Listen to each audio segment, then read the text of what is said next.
বড় বড় ঢেউ আছড়ে পড়ছে তীরে। পানির উচ্চতা স্বাভাবিকের চেয়ে বৃদ্ধি পেয়েছে 1 থেকে 2 ফুটের বেশি। বেড়েছে বাতাসের চাপও।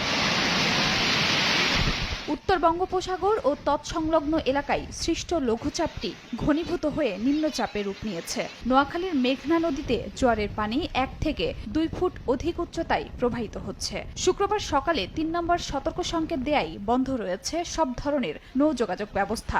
দুপুর থেকেই তীরে নিরাপদে আশ্রয় নিচ্ছে মাছ ধরা নৌকা ও ট্রলারগুলো। পটুয়াখালীর কুয়াকাটা সংলগ্ন বঙ্গোপসাগরও বেশ উত্তাল।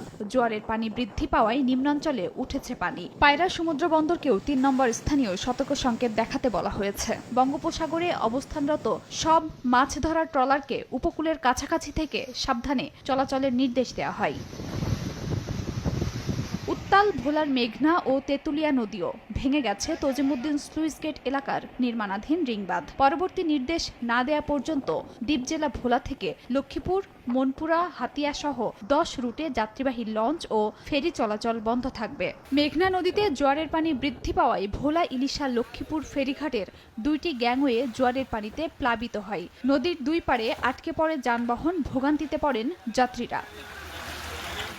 খাদিজা স্বপ্না, সময় সংবাদ।